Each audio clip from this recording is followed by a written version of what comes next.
guys, welcome back. So today we're looking at 6.4, cut by a transversal. All right, so looking at this first part, Pythagorean theorem and proportions in similar triangles. So we want to find the missing length in each right triangle. So remember, in order to do that, we need the Pythagorean theorem. So a squared plus b squared equals c squared.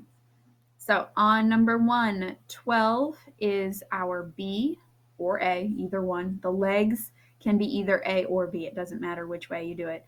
So we'll have 12 squared plus 5 squared equals c squared. 12 squared is 144. 5 squared is 25. That's going to give us 169 when we add them together. We take the square root. 169 is a perfect square. It's going to be 13 equals c, so this side is 13. So this is what you do when you have both legs. So the legs are the ones that form the right triangle. Now, in the case of number 2, where you don't have the legs, you're going to set it up the exact same way, just a little somewhat differently. So 3 squared plus b squared equals the square root of 10 squared. 3 squared is 9 plus b squared equals the square root of 10 squared. That cancels out the roots, so we're left with just 10. Subtract 9. So you have b squared equals 1. Take the square root. So b equals 1. So that side right there is 1. So just a little helpfulness on dealing with those roots in the Pythagorean theorem, and also when you don't know one of the sides or one of the legs instead of the hypotenuse. All right, create a proportion for each set of similar triangles, then solve the proportion. So we're going to look at this one right here. So we're going to do root 29 over c, because those are both the hypotenuses of these triangles, equals, and then we're going to do 5 over 15. So in both cases, we started with the smaller one that went on top, and then the larger values went on the bottom. So now we use cross, multiply, and divide. So we have 5c equals 15 times root 29. We can't multiply the 29 and the 15 together. The 29 is under the square root, the 15 is not. So we leave it as is.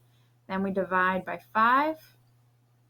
So c equals 15 divided by 5 is 3 root 29. So you can leave your answer like this, or you can find the decimal. Either is fine when that's the case. So that's what you're looking at when setting up a proportion and solving. So you want to make sure you're using the same, the corresponding parts of the triangle when you do that. You don't want to just pick any numbers. You want to make sure they're corresponding to each other. All right, for questions 7 and 8, write 3 equal ratios. The letters A, B, C, and D represent lengths of line segments. So in this first one, A and D. So we're going to do A, oops, I meant to write A over D equals B over C equals A plus B over D plus C. So these are going to be the exact same values. So the ratio between them needs to be the same to make sure that they are proportional and similar. So over here on 8, this one's a little more confusing because we don't have the actual sides labeled with just a single letter. Instead, we have to label them with 2.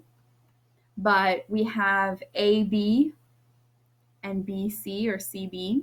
So we have AB and CB equals, here's FA and DC, FA and DC equals GF, and ED. So just matching up those pairs. So on 9 and 10, now you're given actual values. Use what we did up here to help you solve 9 and 10, and you'll actually solve them. So like we did in the other proportions. So cross multiply, divide. All right, for questions 11 through 14, find and label the parallel lines, such as line AB is parallel to line CD.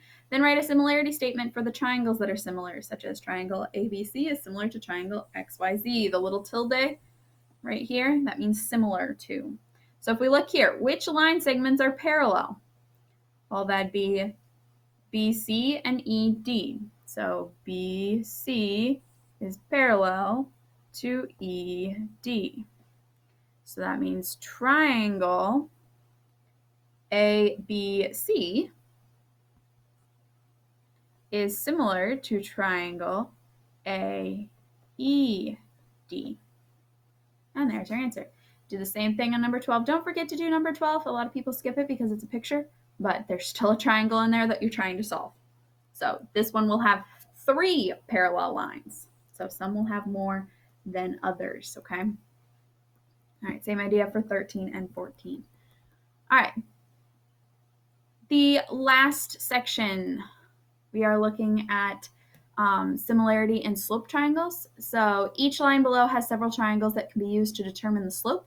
Draw in 3 slope-defining triangles of different sizes for each line, and then create the ratio of rise to run for each. So essentially, we can think of it like such. I know my lines aren't going to be the greatest, but kind of, sort of. So if we look, this is 1, 2, 3, 4, 5, 6, 7, 8, 9, 10.